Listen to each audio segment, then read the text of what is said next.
Hello students, 11th commerce business studies में हम discuss कर रहे हैं हमारा चैप्टर नंबर 2 जिसका नाम है फॉर्म्स ऑफ बिजनेस ओनरशिप। और इसमें हम नंबर 5th फॉर्म कंपनी के बारे में डिस्कशन कर रहे हैं। इसके पिछले 2 लेक्चर्स में हमने इसके कॉन्सेप्ट और इसके कुछ फीचर्स के बारे में पढ़ा है। उसमें हमने कुछ एडवांटेज भी जोड़े थे कि एक कंपनी फॉर्मेट में अगर आप बिज़नेस स्टार्ट करते हो तो उसके आपको कौन कौन से एडवांटेज मिलते हैं। इन चीज़ों के बारे में आपको अच्छा समझ में आ चुका है। आज हम पढ़ेंगे इसके कुछ लिमिटेशंस के बारे में। एक्चुअल में अगर ऐसा होता कि कंपनी फॉर्मेट सबसे अच्छा होता और सभी के लिए एक वेल सेटिस्फेक्शन दे रहा होता तो हम उसको ये मानते कि आज के टाइम में जो दूसरे फॉर्म्स हैं वो नहीं खुलते, लेकिन वो सब हैं और अच्छे ढंग से ऑपरेट भी हो रहे हैं। इसलिए हम ये मानते हैं कि कंपनी फॉर्मेट के अंदर भी कुछ कॉम्प्लेक्सिटी हैं, कुछ लिमिटेशंस हैं जिनकी वजह से लोग इस चीज़ को प्रेफरेंस नहीं दे पाते हैं। तो वो कौन कौन से हैं? तो नंबर फर्स्ट पढ़ेंगे हम complexity in formation. Complexity information का मीन होता है निर्माण में कठिनाई, कि भाई कंपनी को स्टार्ट करना, कंपनी को बनाना कैसा होता है, कठिन होता है। अब यहाँ पर हम कंपैरिजन करेंगे ना, क्योंकि हमने तो सिंपल फॉर्मेट्स पढ़े हैं। हमने पढ़ा है सोल ट्रेड, हमने पढ़ा है पार्टनरशिप, और ये काफ़ी सिंपल बिजनेस फॉर्म्स हैं। इन बिजनेस फॉर्म्स में ना तो ज़्यादा लीगल फॉर्मेलिटीज़ हैं, ना ज़्यादा टाइम कंज्यूम हो रहा है। अपने हिसाब से आप कभी भी बिजनेस को स्टार्ट कर सकते हैं, आप कभी भी बंद कर सकते हैं, कभी भी उसमें कोई भी अल्ट्रेशन कर सकते हैं, परिवर्तन कर सकते हैं। लेकिन यहाँ पे ऐसा नहीं है। आप जानते हैं कि एक कंपनी को स्टार्ट करने के लिए कुछ आपके कंपनी लॉ के अंदर कुछ स्टेप्स बताए गए हैं, और सारे स्टेप्स को पूरा करके ही आप एक कंपनी को स्टार्ट करते हैं। यहाँ पर ढेर सारे डॉक्यूमेंट्स बनाने होते हैं, यहाँ पर ढेर सारे ऑफिसेज से, डिपार्टमेंट से आपको कॉन्ट्रैक्ट करना पड़ता है, ठीक है। इसके अलावा कैपिटल मार्केट से आपके कैपिटल अरेंजमेंट करना पड़ता है, रजिस्ट्रार से कॉन्ट्रैक्ट करो, सेबी से परमिशन लो। तो बहुत सारे आपके क्या हैं यहाँ पर फॉर्मेलिटीज़ हैं, बहुत सारे, रजिस्ट्रेशन भी कंपलसरी है। तो ये सारी चीज़ें एक कंपनी फॉर्मेट को क्या बनाते हैं, स्टार्ट करना काफ़ी कठिन बनाते हैं। इतनी सारी फॉर्मेलिटीज़ होने की वजह से ही ये जो आपका कंपनी फॉर्मेट है इसको ज़्यादा कन्वीनियंट नहीं माना जाता, और ये इसका एक बहुत बड़ा लिमिटेशन है। क्लियर? नंबर 2 हम बात करेंगे लैक ऑफ प्राइवेसी के बारे में। लैक ऑफ प्राइवेसी, देखो प्राइवेसी का मतलब होता है गोपनीयता, और यहाँ पर गोपनीयता कैसी है? कम है। कम क्यों है भाई?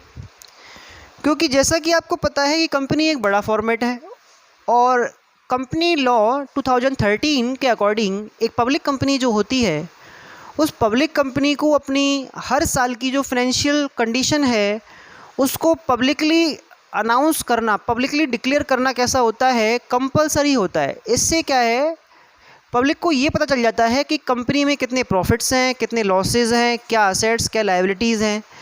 ऐसा करने से वो उसमें इन्वेस्टमेंट करने का डिसीजन ले सकती हैं कि उनको इन्वेस्टमेंट करना है या नहीं करना। क्लियर? तो ये चीज़ें जब कंपलसरी हो जाती हैं तो आपको उनके बारे में ये सब बातें पब्लिक को बतानी ही पड़ती हैं। और ऐसी किसी तरह का आपका जो कंपल्सन है वो पहले किसी बिजनेस फॉर्मेट में नहीं था, जबकि इसके अंदर है। तो यहाँ पर हम मानेंगे कि यहाँ प्राइवेसी कैसी है? कम है। क्लियर? नंबर 3 पे हम बात कर रहे हैं इम्पर्सनल वर्क एनवायरनमेंट। देखो इम्पर्सनल का मतलब होता है अव्यक्तिगत, यानी कि आपका जो कार्य वातावरण है वो कैसा है? अव्यक्तिगत है। अव्यक्तिगत का मतलब क्या होता है भाई? हम ये मानते हैं कि अगर किसी दुकानदार से या किसी कंपनी के मालिक से अगर मान लो कस्टमर्स का जो रिलेशन है वो डायरेक्ट रहता है तो वहाँ पे कंपनी के लिए वो काफ़ी बेनिफिशियल होता है। लेकिन जैसा कि आप जानते हैं कंपनी फॉर्मेट्स होते हैं मेनली बड़े, जिसमें अलग अलग मैनेजरियल लेवल्स होते हैं, टॉप, मिडिल और लोअर, ठीक है। और इन सभी लेवल्स पे ढेर सारे पोस्ट होते हैं जिन पर अलग अलग टाइप के अलग अलग काम करने वाले मैनेजर्स अपॉइंट किए जाते हैं। तो यहाँ पे जो टॉप लेवल मैनेजर्स हैं या शेयर होल्डर्स हैं या बोर्ड ऑफ डायरेक्टर्स हैं, उनका कभी भी अपने एम्प्लॉयज़ से, कभी भी अपने सप्लायर्स से, लेंडर्स से, कभी भी अपने कस्टमर्स से पर्सनल रिलेशन बन ही नहीं पाता, क्योंकि ये बहुत बड़ा एक हायरार्की हो जाता है इसके अंदर। और ऐसा करने की वजह से यहाँ पर जो कंपनी का जो टॉप मैनेजमेंट है या शेयर होल्डर है, उनको वास्तविक जानकारी, एक्चुअल इन्फॉर्मेशन नहीं मिल पाती कि उस लेवल पे क्या हो रहा है जहाँ पर हम अपना मार्केट बढ़ाने के लिए या जमाने के लिए सोच रहे हैं। क्लियर? तो वो चीज़ जो होती है ये इसमें होती है। जबकि हम देखें अगर सोल ट्रेड के बारे में बात करें तो सोल ट्रेड भाई छोटे लेवल पे बिजनेस करता है। वहाँ पर ट्रेडर का डायरेक्ट कस्टमर से क्या होता है, कांटेक्ट होता है। तो वो वहाँ पर जो भी उसकी प्रॉब्लम्स होती हैं, जो भी कंप्लेंट्स हैं, जो भी उसके कंसल्ट हैं, सुझाव है उनके, वो सारी चीज़ अपन क्या करते हैं, खुद डिस्कस कर सकते हैं और अपने बिजनेस में थोड़ा इंप्रूवमेंट कर सकते हैं। क्लियर? नेक्स्ट हम बात करेंगे न्यूमेरियस रेगुलेशन के बारे में।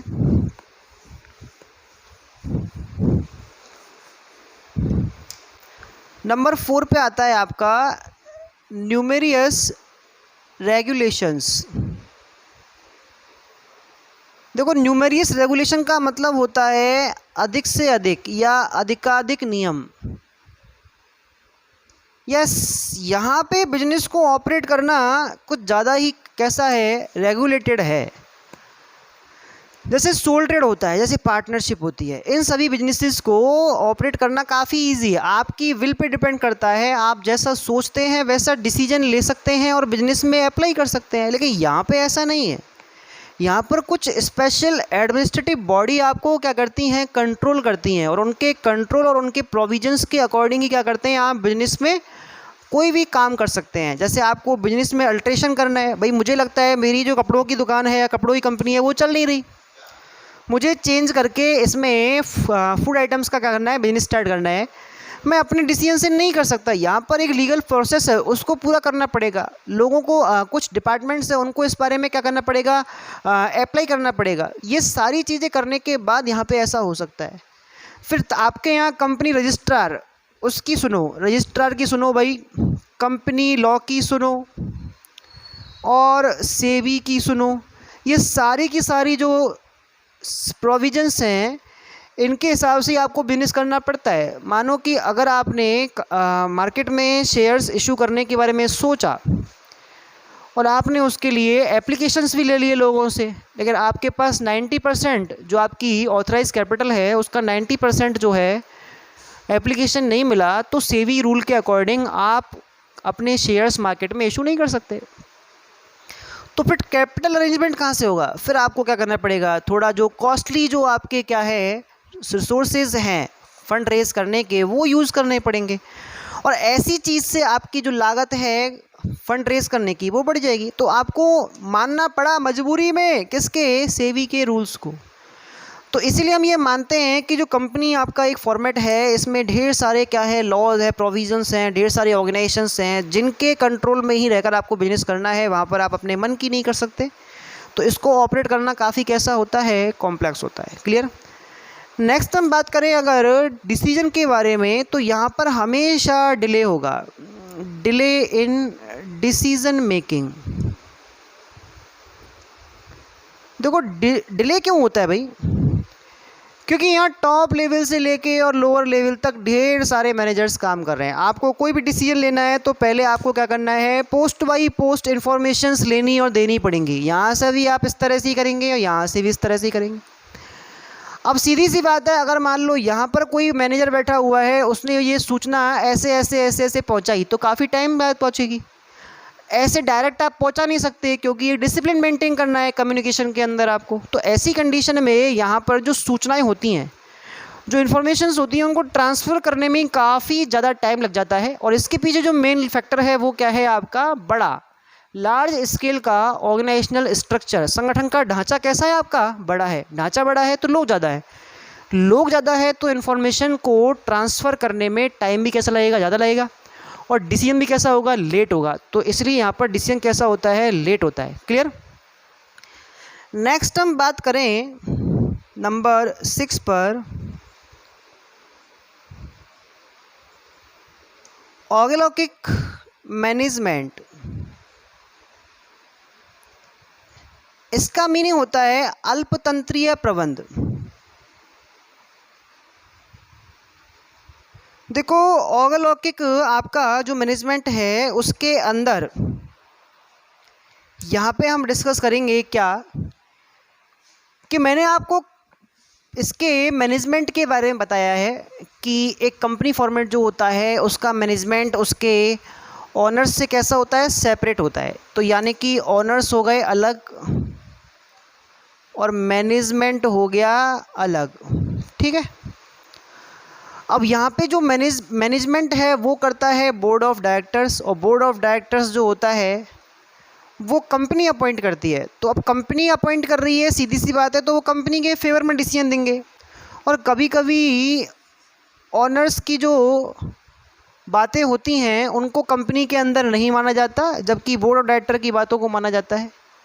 ऐसा करने से जो ऑनर्स होते हैं वो कंपनी पर अपना डायरेक्ट कंट्रोल खो देते हैं, और फिर उनके सामने एक ऑप्शन बचता है क्या, कि वो अपने शेयर्स बेच के और कंपनी से फ्री हो जाए। तो यहाँ पर जो कंट्रोल है कंपनी का, जो मैनेजमेंट है, वो ऐसे लोगों के हाथ में है जो कंपनी में ऑनर नहीं है। और ऑनर नहीं है तो इनको प्रॉफिट एंड लॉस से कोई मतलब नहीं है, क्योंकि ये सारे सैलरीड पर्सन है, इनको तो अपनी सैलरी मिल ही जाएगी। क्लियर। इसलिए कभी कभी ऑनर्स के अगेंस्ट भी क्या करते हैं, डिसीजन लेते हैं, और हार कर फिर जो ऑनर्स है वो क्या करते हैं, अपने शेयर्स को बेच देते हैं और कंपनी से फ्री हो जाते हैं। तो इस तरह का मैनेजमेंट जो होता है वो कंपनी के अंदर एक डिस्प्यूट क्रिएट करेगा, और ऐसे डिस्प्यूट जो होते हैं वो कंपनी के एक्सपेंशन के लिए, ग्रोथ के लिए क्या नहीं है, सही नहीं है। क्लियर। इस तरह से आपके जो 6 फैक्टर्स हैं डीमेरिट्स के वो आपने पढ़े, आई होप आपको समझ में आए होंगे। नेक्स्ट लेक्चर में इसके टाइप्स के बारे में हम बातें करेंगे, ठीक है। Thank you.